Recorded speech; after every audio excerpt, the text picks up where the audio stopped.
I'm Brad Smith, and this is Tools and Weapons. On this podcast, I'm sharing conversations with leaders who are at the intersection of the promise and the peril of the digital age. We'll explore technology's role in the world as we look for new solutions for society's biggest challenges. The perception of the country and the confidence that people have here in Greece in our abilities to do much better has significantly increased.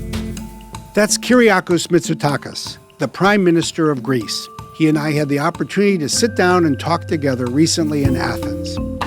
It's a fascinating time to go to Greece.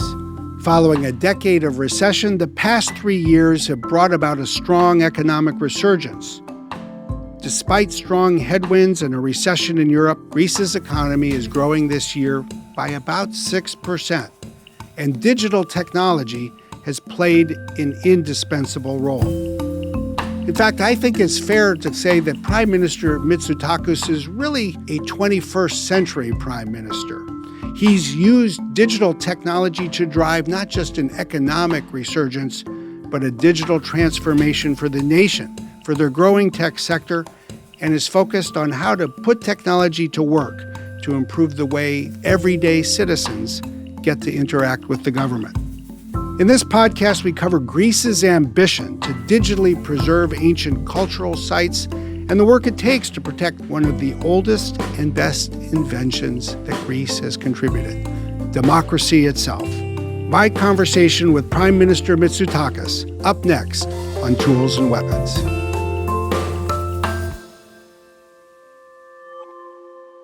Well, Prime Minister Mitsotakis, it's wonderful to be here with you in Athens. We're looking towards the end of 2022. It's been a momentous year. It's been a number of very successful years here in Greece. I'd like to start with that. We at Microsoft, I think, had the benefit of realizing perhaps a little bit before some others just how remarkable the economic resurgence has been here in Greece. You've been at the center of it. Can you tell us a little bit about what has brought it together, what you're seeing here, and how you think about the future? Well, first of all, thank you, Brad, for giving me the opportunity to have this discussion. Indeed, I remember when we first met almost 3 years ago and I was pitching our plans for Greece at a time, it was a reasonably tough sell, in the sense that Greece was still coming out of a 10-year crisis, having received a lot of bad press, some of it justified, some of it unjustified. We were a new government coming into power, pledging to move Greece to a different growth trajectory and to really implement deep reforms to create more wealth for our citizens in an equitable manner. And 3 years later, we're happy. The Greek economy is expected to grow in 2022 close to 6%, and we still expect robust growth in 2023 in spite of all the headwinds. We've reduced our debt to GDP ratio significantly faster than any other country. We top the charts when it comes to improving business environment across the world. We've been doing really well in terms of implementing reforms that attract foreign capital. We're doing a lot on digital. I'm sure we'll discuss this a little bit later. We are leaders when it comes to the energy transition. Our geopolitical role, because of Ukraine and because of the gas crisis, has been enhanced. But I would say that the perception of the country and the confidence that people have here in Greece in our abilities to do much better has significantly increased. It has been remarkable, and I think the good news is the secret is out. And you mentioned the role of digital technology. I think you were one of the earlier adopters when it came to prime ministers recognizing that you needed to fuel the digital transformation of the country and the government itself. You adopted, the parliament supported in September of 2020, a cloud-first policy. Tell us a little bit about what led to your thinking and how you got the country on board. Well, it's interesting because I had the opportunity in a previous capacity to serve as Minister for Administrative Reform and E-Government. That was back in 2013, 2014. And at the time I realized that my portfolio was an e-government portfolio only in name. I simply did not have the tools to drive through digital transformation of the state. So I thought that if I ever were given the opportunity, we would do it differently. So we've set up a Ministry of Digital Transformation with very broad responsibilities that own not just the data, but also the processes, because it's not just enough to aggregate the data and make the databases talk to each other. We don't just want to recreate bureaucracy. So digital transformation needs to go hand in hand with an assessment of what processes are unnecessary and redundant. The end result of this has been more than 1 billion digital interactions between citizens, businesses, and the states over the past 3 years. Our gov.gr site has been a revolution for Greeks who were always accustomed to the idea that they have to show up to interact with the state, even if it were to sort of verify their signature or sign any sort of truthful statement. Now, all of this can be done digitally. We focused a lot on digital health. Also, COVID was an opportunity to do that. And I think we're just scratching the surface of what we can do to deliver a fully digital state. I think it speaks volumes to the younger generation who are much more digitally literate. But now, of course, now we have the next challenges.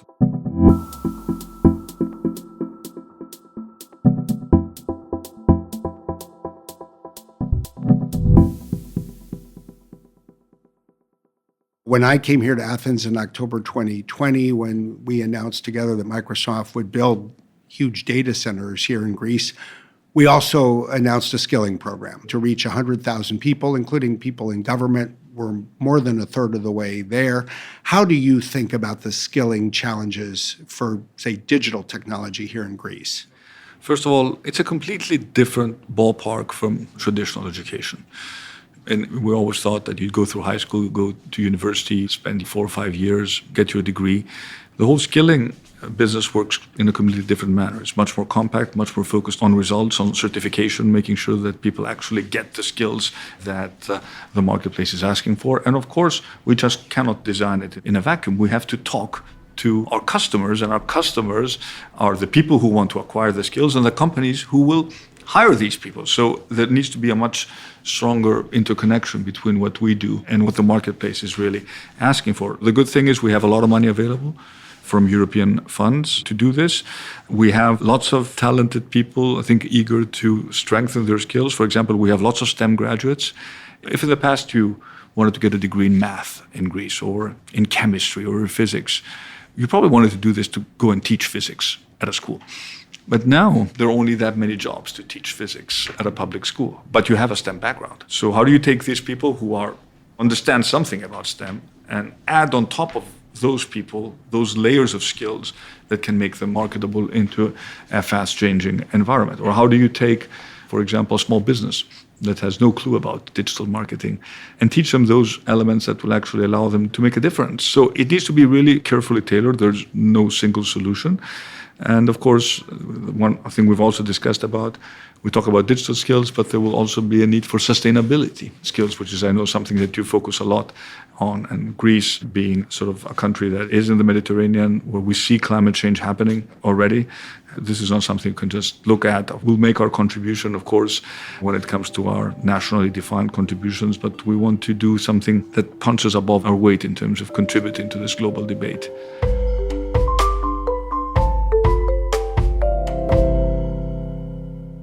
In the height of the pandemic, the solution that emerged as sort of the tech sector's favorite for COVID was frankly pretty complicated. It was the notion that you'd get these apps on everybody's phone, and it would keep track of who you came into contact with, so that if somebody then was diagnosed with COVID, it would get uploaded to a database and it would then be transmitted to everybody else anonymously. But the truth is, it was never accepted. You, in contrast, moved extraordinarily quickly with the Greek government, using what I think of as much simpler but more effective technology with text messaging. Can you describe what you did? Yeah, when we looked at these solutions, we looked at each other and we said, this is never going to work. I mean, it's just too complicated, too many issues, there are going to be too many false positives, false negatives. It's just going to create massive confusion. So we said, okay, how can we use basic technology to help us solve this aspects of this problem. We use basic SMS technology. Send us a message if you want to go out to walk your dog, or if you want to, we know where you are, and we also have proof that you've actually notified someone. Those were during the times of the heavy restriction. It worked very well. It was very well accepted by people. And of course, when we designed our vaccine strategy, we designed it bottom up to be digital. I was always surprised when I saw my daughter showed back. She came back to Greece and said, "Where's your vaccine certificate?" And she showed me this little handwritten card, and I started laughing. I mean, what is this? I mean, in Greece, it was all digital from the very, very beginning. We were at the forefront of designing the EU digital vaccine certificate, which allowed us to travel during COVID because it recognized a vaccine status among member states. So sometimes we just need to, we're not technology guys, but sometimes applying some common sense when you look at a solution and making the call that this is just maybe too complicated solution to what is already a complicated problem, it pays off. So we never went down the path of the digital tracking ecosystem. And I think what you're also pointing to, I'd almost refer to it as layering. You take the lives that people lead and you add the simplest layer of technology on it. Yeah, but one more point where we used really sophisticated technology back in 2020. We said, okay, we don't have enough tests. We want to open up for tourism. Who do we test? How do we create a random sample? And we talked to some really bright AI experts, and we used AI to do targeted testing of the people who came. This actually even made it into Nature as a good example of government-sponsored technology. That was actually very sophisticated, but it delivered a clear result. I told my team, what is the problem that we have to solve? I have X number of tests. I have 20 times X people coming. Can I optimize my testing in a way that will give me more bang for my buck? And they delivered. And I wonder if there's an insight in that pattern. Namely, one needs in the world today deep experts in a specific space, like AI, access to data, figure out what to do. But then when it comes to scaling rapidly across an entire population, or just say an entire group of tourists from around the world, then make it simple in terms of the interaction that they have with technology. Yeah, because, if you look at our gov.gr site, it's extremely simple. Very almost elementary in terms of no jazzy graphics or anything. It's just, what do you want to do? This is the way to do it. These are the instructions, and we're here to help. And sometimes it pays to also have traditional sort of customer service channels. When we realized at some point that the biggest problem we had in terms of interaction between citizens and state, we asked, where are the complaints? When they talk to us as a state, 50% was pensions. Problems with their pensions, very complicated in terms of calculating their pensions. And we had to set up a call center. So yes, we have technology, but sometimes you just have to talk to someone. There's no replacement for that. Right. And maybe we start using AI in our call centers, but we need to be aware of the type of problem, what technology can and what it cannot do. And it has been incredibly successful in helping us reduce the complaints that we have. But another aspect of tech, which not many people sort of appreciate, is that if you can have your systems talk to each other successfully, you can deliver means-tested public policies. Well, and I have to admit, I will always remember at the height of the pandemic, you and I had a meeting by video. I think it was April of 2020, so it was early in the pandemic. And in Seattle, one of the capitals you would think of the tech sector, no one had any idea what the ICU, the intensive care unit bed capacity was for our hospitals across the region. Nobody knew who was in them or what they were there for. There was no database. And as I mentioned that to you, you looked down at your laptop and you said, I have right here on my screen the ability to aggregate data from all of the hospital beds across Greece. Yeah, we had good, and this is important. So on my dashboard, we put in place a special COVID dashboard where I could check all the basic metrics. And I think once we understood sort of the predictive power of the data after the first wave, it really helped us. Essentially, what you want to make sure is you want to be able to ramp up when you need beds and you need to have an idea of how this thing moves. But at the beginning, we were all pretty clueless about this. One advantage in Greece is that our healthcare system is centralized. So we have 7 healthcare regions and 120 hospitals. So they all had to operate according to the same guidelines. But frankly, we're not there yet in terms of measuring, because especially when it comes to healthcare, we're still behind where we need to be in terms of measuring quality of care, but also using technology as a transparency tool. So you've really harnessed the power of technology, as you've been describing, to modernize government, simplify and improve government services, make it through the pandemic. I want to ask you about some of the other areas and how you're thinking about technology. You just had what I think of as a pretty big milestone recently in terms of powering the entire country for a period of time on renewable energy. Can you tell us about that? We have 10 gigawatts of installed renewables. 10 gigawatts is our peak sort of consumption. Obviously, not all of it is going to come at any given point from renewables, but we hit a milestone 15 days ago. It was a lovely, sunny and rather windy Friday in October with very sort of reasonable temperatures. So no need for air conditioning, no need for heating, which means relatively low electricity consumption. And for 6 hours, we managed to power the entire country with renewables. So this was wind, solar, and a little bit of hydro. So this is something which had never happened before. But it's the way forward. And the more we penetrate with renewables, the closer we will get to this reality. But we have to recognize that in the meantime, we will need alternative sources of energy. And there was a fallacy in the green movement that you can move from coal and oil to wind and solar by flicking a switch. And this is not going to happen. We will need fossil fuels for the foreseeable future. It has to be gas. We need to be as efficient as possible with gas, but you have to be realistic while at the same time understanding that accelerating the penetration of renewables makes sense from a climate change point of view, makes sense from an economical point of view, makes sense from a geopolitical point of view. No one can take away our sun and our wind. Mr. Putin cannot shut that down. So there are 3 reasons why it makes sense to really go overboard in investing in renewables. And this, of course, means overcoming various obstacles. Permitting, it really needs to be streamlined. Mm-hmm. And we need to be clear, where can we go and where we cannot go? So I'm very much in favor of go-to areas. So say, rather than having windmills spread out all over the country, 2-3 here, let's pick 10 places where we have the support of the local communities, where the grids are in place, and where we can actually really accelerate permitting. So for example, we told ourselves that we don't want to have windmills on our very high mountains because it competes with their with a natural ecosystem. Sure. We have enough space to put them elsewhere. And the second, of course, is the grid. I think investments in grids are going to be absolutely critical in order to make sure that power flows seamlessly from where we can actually produce it. This is going to be very important. So networks and interconnectivity also with European markets is going to be tremendously important, especially if we think about becoming a net exporter of energy, which we should be. Or an importer of energy from Africa, which has very cheap solar, sure, to then send it to other sort of Northern European countries that don't have the same sort of efficiency in terms of producing solar energy. So you see technology, obviously, and this intersection with public policy, including the electricity policy, carbon policy, is going to continue to take Greece into the future. There are also some things about Greece that I think has given the world unparalleled contributions for literally millennia. And I just want to ask you a little bit about how you think about technology in that context as well. Obviously, you and I have had the chance on multiple occasions now, not just to talk together, but work together about how one uses new digital technology, not just to preserve, but to expand access to culture.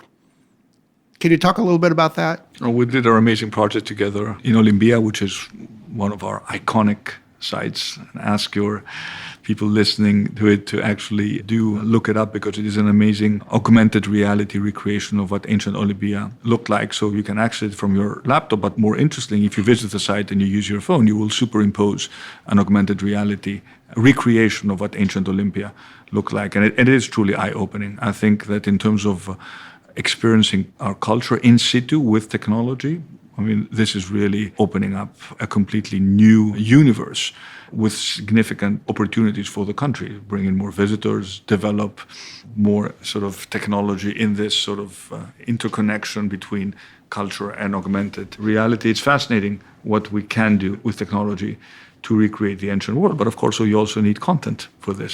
So you need the archaeologists, you need the historians, you need their input because they are the ones who know what it looked like. And then you need the technology guys to put it all together. So it's a fascinating way of bringing together these sort of very diverse fields of knowledge. But if you think about even what happened here, you go to the Acropolis, you look at the Parthenon, we don't think about the engineering that went into building this thing. I mean, which in itself, I mean, look, think of the technology of the era. It's fascinating. We haven't spoken enough about this because we speak a lot about, classical Greece and the values that has sort of endowed the world with. But the ancient Greeks were also incredibly innovative and entrepreneurial when it came to using their technology, be it war technology, modern, very fast ships, or be it technology for living or for beauty and for worship, as was the case in our temples. And one of the things I really find fascinating about the work done here is to sort of juxtapose it a little bit with the technology conversation of the past year. I think in some ways the phrase or the word metaverse has sort of caused people to think about visiting other places while staying home. And there's greatness in that. You can access some of Greece's heritage from anywhere in the world. But what you've also shown is how it can add to the experience of visiting a place in person. You can walk around Olympia, you can look at the ruins, you can use your phone, you can see what it looked like 3,000 years ago, and you can talk to a guide who you're with at the same time. And it just highlights, I think, especially for a place like Greece here, say in Athens, a new aspect of tourism that will make visiting here even more compelling than it is already. Oh, I mean, it's great that you can look at things from your tablet. There's no way you can taste the food or smell the flowers or really appreciate what the experience is all about. And I think the more we depend on technology, the more there will be a need to get back to the roots of humanity and see how these two can actually coexist. And I think this is what Greece really has to offer to the world, and also our heritage and the knowledge that was created here, which is the foundation of many things we know about, and not just our political arrangements, not just about democracy, but also about science. It's fascinating to come back and look at how they thought about these complex problems and to be inspired. At the end of the day, we have to think outside the box quite frequently, and this means being exposed to other stimuli in a completely different way. And this is, I think, what sort of technology can add to what is really there.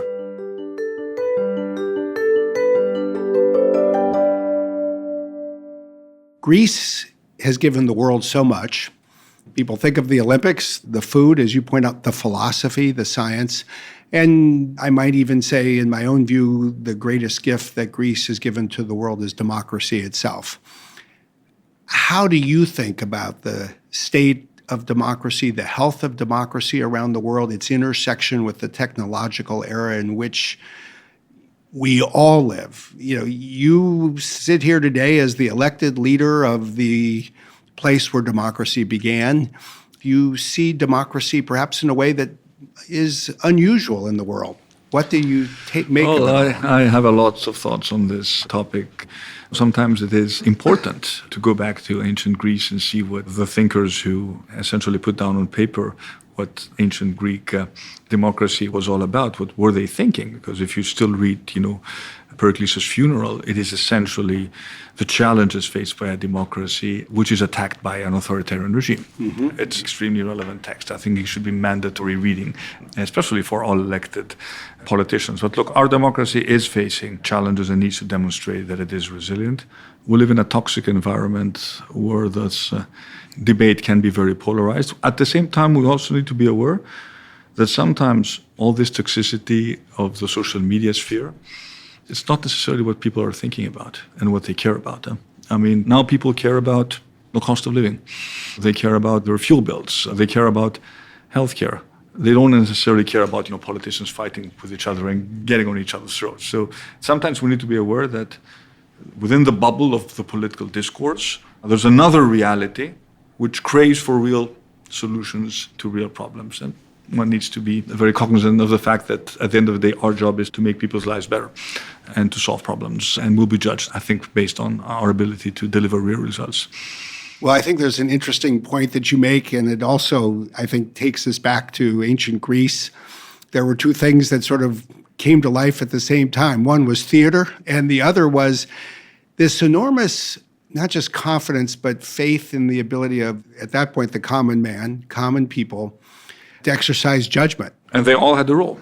Exactly. Which means that in our world of limited civic engagement, ancient Athens, granted, was a city-state. They had slaves and women had no participation in, but everybody else had a role. And it was expected that you participated. You had to participate in order to be considered a citizen worthy of reaping the benefits of a wealthy city.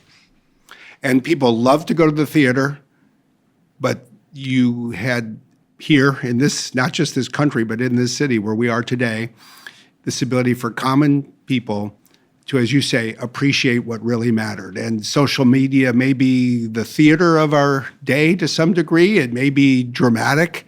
But as you say, when people go and vote, we still, just as we did then, have some reliance, confidence, faith that, as you say, they have an ability to think about what really matters. Yeah. Mm-hmm. Well, I want to thank you. Greece is back. Mm-hmm. What is good in my mind is that lots of people are paying attention. It's not a temporary phenomenon. I think the growth that you've built has been built on a strong foundation. And I think there's lots of reason to be optimistic about the future. Well, thank you. And to those of you listening to, especially this podcast, within the technology world and on the West Coast, you should be aware that there's a very vibrant technology ecosystem emerging in Greece with lots of extremely successful startups. We have our first unicorns and want to make sure that tech will contribute more than 10% of our GDP, and we can do that. It's a remarkable state of affairs. And yes, I can attest there are a lot of talented people here in Greece, and it'll be good for Greece if Microsoft faces even more competition in hiring them. I think it will happen. Thank you so much, Fred. Thank you.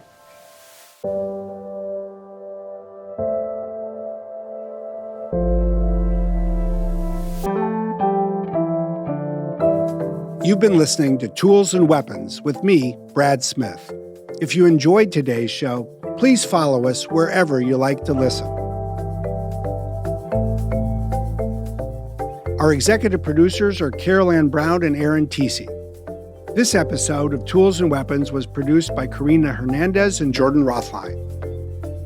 This podcast is edited and mixed by Jenny Cataldo with production support by Sam Kirkpatrick at Run Studios. Original music by Angular Wave Research. Tools and Weapons is a production of Microsoft, made in partnership with Listen.